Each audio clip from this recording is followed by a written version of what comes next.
సజీవ సాక్ష్యం ఈ యొక్క కూల్చివేతలు. ఎందుకంటే దీన్ని కొట్టిపారేశారు చాలా మంది, ఎవరు పెద్దగా పట్టించుకున్నటువంటి పరిస్థితి. ఎందుకంటే హీరో నాగార్జున లాంటి స్థాయి వ్యక్తి ఉన్నటువంటి ఈ ఎన్కన్వెన్షన్ ని కూల్చివేసే ప్రసక్తి లేదు.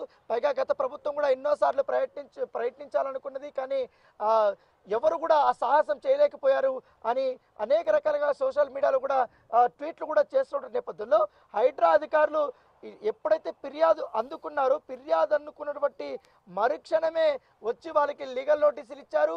లీగల్ నోటీసులు ఇచ్చి మీరు ఎంతవరకు కూడా ఆక్రమించారు ఈ కన్వెన్షన్ అనే దానిపై కూడా పూర్తి స్థాయిలో వాళ్ళకి ఎక్స్ప్లెయిన్ చేశారు. ఈ నిబంధనలు కూడా మీరు ఉల్లంఘించారు, ఇది FTL లో ఉంది, బఫర్ జోన్లో ఉంది.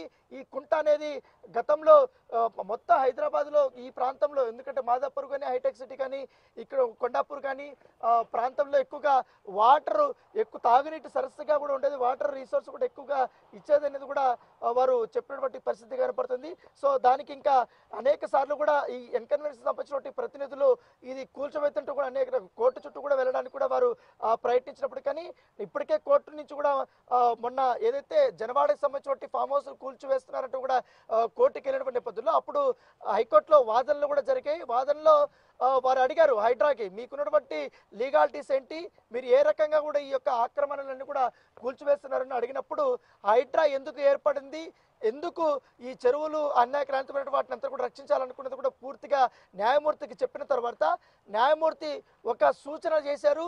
అక్రమంగా కట్టినటువంటి వారు, నిబంధనలు ఉల్లంఘించిన వారు, మీరు కూడా నిబంధనలను పాటిస్తూ అక్రమాలు చేసిన వారిపైన చర్యలు తీసుకోండి అంటూ కూడా న్యాయమూర్తి చెప్పడంతో ఒకసారిగా హైడ్రా అధికారులు కూడా కొండంత ఊరటని కూడా ఇచ్చినటువంటి పరిస్థితి కాబట్టి దాని తగ్గట్టుగానే ఇప్పుడు ఫిర్యాదు వచ్చినటువంటి తడవుగానే ఇప్పుడు ఈ రకమైనటువంటి కూల్చివేతలు జరుగుతున్నటువంటి పరిస్థితి కాబట్టి తొమ్మిడికుంట అనేది Madhapur division Khanamet survey number 36లో ఉంది. ఈ 36లో అంటే దాదాపు 29 ఎకరాల 24 గుంటలంటే అర్థం చేసుకోవచ్చు. ఇప్పుడు అంత కూడా పెద్దగా కనపడలేదు, మొత్తం కూడా చుట్టువైపులు మొత్తం ఈ కుంట ఉన్నటువంటి చెరువు ఉన్నటువంటి మొత్తం ప్లేస్ రౌండ్గా ఉన్నటువంటి ప్లేస్ అంతా కూడా ఆక్రమించేశారు.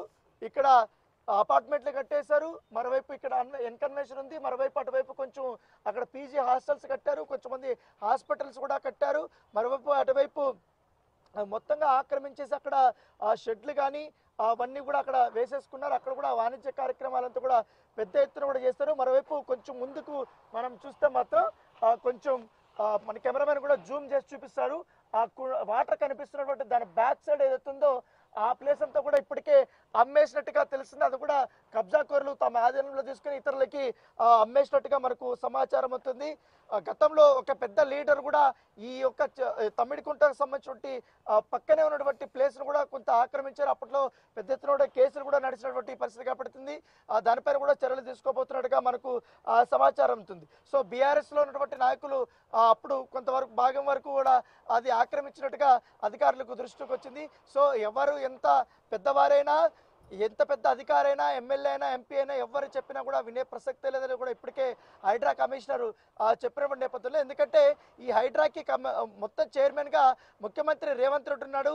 ప్రతి ఒక్కటి కూడా ఆయన మానిటరింగ్ చేస్తున్నారు. ఆయన దృష్టికి వచ్చినటువంటి ప్రతి ఒక్క అంశాన్ని కూడా పూర్తి స్థాయిలో పరిశీలించమని ఇప్పటికే హైడ్రా కమిషనర్ రంగనాథ్ కూడా చెప్పి మరి మొత్తం డీటెయిల్స్ అన్న తీసుకొని వాటికి సంబంధించిన డాక్యుమెంట్స్ అంతా కూడా పరిశీలించిన తర్వాత లీగల్గానే అన్ని చర్యలు తీసుకోమనేసి కూడా ఇప్పటికే ఆర్డర్స్ ఇవ్వడంతో ఇప్పుడు ఎన్కన్వెన్షన్తో ఈ యొక్క తమ్మిడికుంట ప్లేస్ ఆక్రమణకు గురైనటువంటి ప్లేస్ నుంచి కూడా ఈ యొక్క కూల్చివేతలు అనేది జరుగుతున్నటువంటి నేపథ్యం అయితే కనపడుతుంది. ఎన్కన్వెన్షన్లో మనం అది విజువల్లో చూస్తున్న అధికారులు అక్కడ చెట్లు కొంచెం అడ్డంగా ఉన్నాయి, కానీ అటువైపు అంతా కూడా పెద్ద స్థాయి అధికారులు అక్కడ ఉన్నటువంటి పరిస్థితి. GHMC అధికారులు, HMD అధికారులు, టౌన్ ప్లానింగ్ అధికారులు, మొత్తం డిజాస్టర్ మేనేజ్మెంట్ ఫోర్స్ అధికారులు, హైడ్రా అధికారులు అందరూ కూడా అక్కడికి వచ్చారు. వాళ్ళందరూ కూడా మానిటరింగ్ చేస్తున్నటువంటి నేపథ్యం పడుతుంది. ఇవాళ సాయంత్రం లోపల, రేపు మార్నింగ్ లోపల కూడా మొత్తం ఈ ఆక్రమణలంతా కూడా కూల్చేస్తామంటూ కూడా అధికారులు చెప్తున్నారు. ఇప్పటికే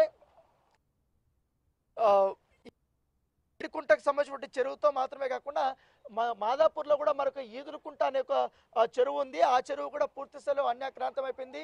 అది కూడా కబ్జా కోరులు దాన్ని పూర్తి స్థాయిలో ఆక్రమించేశారు. కనీసం అది మ్యాప్లో మాత్రం అది రికార్డుల్లో మాత్రం అక్కడ చెరువు ఉన్నట్టుగా కనపడుతుంది, కానీ అక్కడికి వెళ్తే మాత్రం అన్యాక్రాంతం అయిపోయినటువంటి పరిస్థితి కాబట్టి దానిపైన కూడా తొందరలో చర్యలు తీసుకోబోతున్నట్టుగా మనకు సమాచారం అవుతుంది. కాకపోతే ఎన్కన్వెన్షన్ పై కూల్చడం అనేది ఒక పెద్ద డిసిషన్ గానే మనం పరిగణించాల్సి ఉంటుంది. ఎందుకంటే గతంలో ఉన్నటువంటి ఏ ఒక్క ప్రభుత్వం కూడా ఈ ఎన్కన్వెన్షన్ ని కూల్చడానికి ప్రయత్నించలేదు, కానీ కేవలం నోటీసులు ఇచ్చి మాత్రమే గమ్మనుంది, కానీ తదుపరి చర్యలు కానీ ఎవరు తీసుకోలేకపోయారు. ఎందుకంటే హీరో నాగార్జునకు సంబంధించిన పలుకుబడి ప్రత్యేకంగా మనకు చెప్పాల్సిన అవసరం లేదు. టాలీవుడ్లో అత్యంత సక్సెస్ఫుల్ హీరోల్లో ఆయన కూడా ఒకడు. గతంలో చిరంజీవి, నాగార్జున, బాలకృష్ణ ఎట్లా వాళ్ళ ముగ్గురితో పాటు నాగార్జున కూడా ఆయన అంతగా పోటీ పడుతున్నాడు. నలుగురు హీరోల్లో అగ్రశ్రేణి కథానాయకుడిగా కూడా ఆయన విరాళాలు దిల్లుతున్నాడు. దాంతోపాటు ఆయన ఫ్యామిలీ నుంచి కూడా ఇప్పటికే 2 హీరోలు ఉన్నటువంటి నేపథ్యం. సో అంత ఇన్ఫ్లుయెన్స్, పైగా వ్యాపారాలు కూడా చాలా వరకు ఉన్నాయి కాబట్టి ఆయనకు సంబంధించినటువంటి ఈ యొక్క ఎన్కన్వెన్షన్ గతంలో చాలా సో ఎక్కడ మనపైన చర్యలు తీసుకుంటారో మనపైన ఏమన్నా వస్తుందనే ఉద్దేశంతో కూడా చాలా మంది భయపడినటువంటి పరిస్థితి. కానీ ఇప్పుడు అలాంటి పరిస్థితుల్లో పూర్తిగా మొత్తం మారిపోయిందంతా సిచ్యువేషన్. ఎందుకంటే హైడ్రాకి ఎప్పుడైతే ఎవరు ఫిర్యాదు చేసినా, ఎవరు డాక్యుమెంట్స్తో ప్రకారంగా తీసుకొని వచ్చినా, ఎంతవరకు ఇది ఉన్నది, ఎట్లా మాయమైపోయిందని చూపెట్టినా వెంటనే అధికారులు అక్కడికి వెళ్ళడము, ఇన్స్పెక్షన్ చేయడము, అక్కడ వివరాలు సేకరించడము, వివరాలు సేకరించిన తర్వాత